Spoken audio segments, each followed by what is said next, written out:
Jenny please come up from A Woman's Place and tell us a little bit more?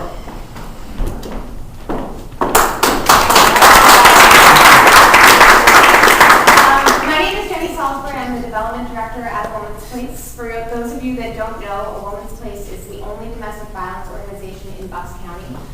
Starting in January, we'll be celebrating our 35th anniversary. We provide shelter, counseling, financial help. We have a thrift store that provides clothing for victims of domestic violence. We have a children's program that works with children that have witnessed domestic violence or have also been victims of domestic violence. We also do a lot of outreach in the community. We do a lot of education in faith groups. We got businesses, different community groups, as well as schools. We have an elementary project called Peaceworks. Goes into the elementary schools and does work on healthy relationships. And then we have a program that goes into the high schools called Dating Works, which does, it's a program on healthy dating relationships. We're doing a lot of work with teen dating violence right now. We have a teen advisory board, we call them TAB. It's made up of high school and some middle school students that kind of advise the organization on ways to kind of target the teen population. And October is actually Domestic Violence Awareness Month. So if you see me wearing purple ribbons, that's why. I wanted to thank Tim, Roger,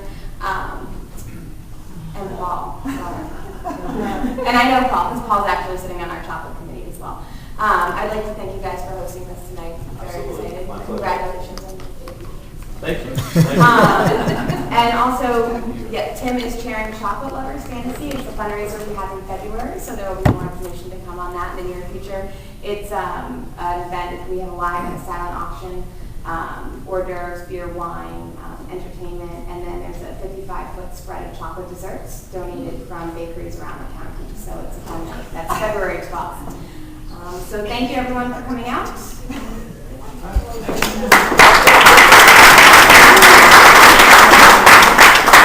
All right, if I could have everyone just take a deep breath. Put your hand on your heart. Close your eyes. Paul, get the blindfolds. No, I'm just kidding. There's not going to be any of that today. This is just three people talking about what they know best and what they like to do best, which is helping people.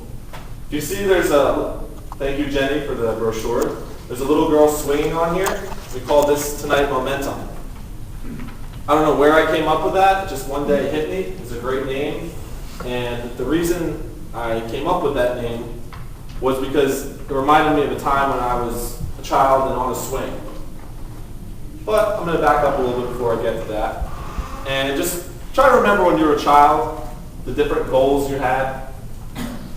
You know, for me, being the pitcher for my Little League team, that was one of my goals. Getting an A in a class, or at least if I got a C, have a good excuse. Another goal, kiss Sarah Perlstein, 4th grade. That was a goal. Another goal I had, even as a younger child, was at the park near my house. On the very edge of the park, there was the swing set. And if you got to the very top of the swing set, you could touch your feet to the trees. And that was what you did. You got to the swings and you said, you know what? I want to get there. I'm going to touch my feet to the trees. And when you did that, you just felt like a big kid. It felt like you accomplished something. Well, looking back on it, you couldn't just sit on the swing and touch your feet to the trees. You can't do that. You had to start somewhere. Where did you start? You just kick back. Just a little bit of kickback. Something any kid could do. And then you put your feet forward and your feet back, and before you know it, you had momentum. And once you had momentum going, you could get to the top and reach your goal. So that's where I came up with the idea of momentum. That's why there's this little girl on the swing. And to talk more about what your goals are, or what you want, my good friend, Dr. Roger Saias. All right.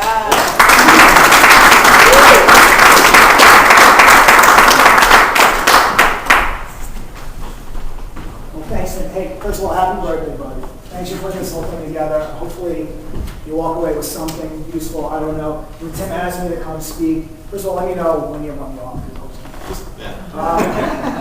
when he asked me to speak, I had no idea how this chiropractic fit. First of all, we were kind of unsure, unclear. He knew that he wanted to put something together that was useful and helpful, and I'm all about, I like just, my passion is just helping others. So I wanted to help out, but I didn't know how to work chiropractic into some goal setting things. So I'm going to talk about some of the things that I use with my patients in the office, because we do a lot of visualization. So tonight we're talking about goals. Tim just gave an example of one of his goals, which is to be able to reach out and touch the trees. We're going to talk about how can you take what you want and actually see it and then hopefully get it. And Tim's going to, and Paul are going to talk about how to take what we come up with now and make it a reality. So we do a lot of visualization in the office. When someone comes into my office, whether it's for weight loss, whether it's for chiropractic, there's a need. They want something. Well, actually, I shouldn't say that. They usually know what they don't want. So when I ask them right up front, right when they start, I say, what do you want to get out of this experience? And they kind of look at me because they never think about what they want, but always focus on what we don't want. In that case, most people are coming in, they're focused on their pain, their high blood pressure, their, the fact that they might be a little bit overweight. So they know exactly what they don't want. And a lot of people have trouble coming up with does anybody ever have a hard time figuring out what you want? Does anybody ever have that? Because I know for myself, sometimes you get stuck and you get so focused on what you don't want, you forget about what you want. So if you're ever stuck, here's a really easy exercise. You don't have to do it now. You take a piece of paper and you make a list of things that you don't want. Make a list of things that you don't want. Okay? And if you're unsure of what you want, look at that list and say, okay, people come in, they have screaming low back pain. So if they don't know exactly what they want, the opposite of would be, I would like a body free of pain. I would like to have health, vitality, energy, whatever it is that they're trying to accomplish. But most people are focused on, again, what they don't want. So I'll tell them, I want you to focus on the big picture. What is your dream? If you could have anything that you want, if you could order up the health of your dreams, what would it be? I want you to be able to see it. I want you to be able to touch it, smell it, look at it. We do a lot of work with weight loss in the office. And so when they say, I would like to lose weight, that's obviously a want. We try to get a little bit more specific than that. We say, well, how much do you want to lose? Again, these are goals. And, if you don't have that goal, if you can't see it, you can't have it.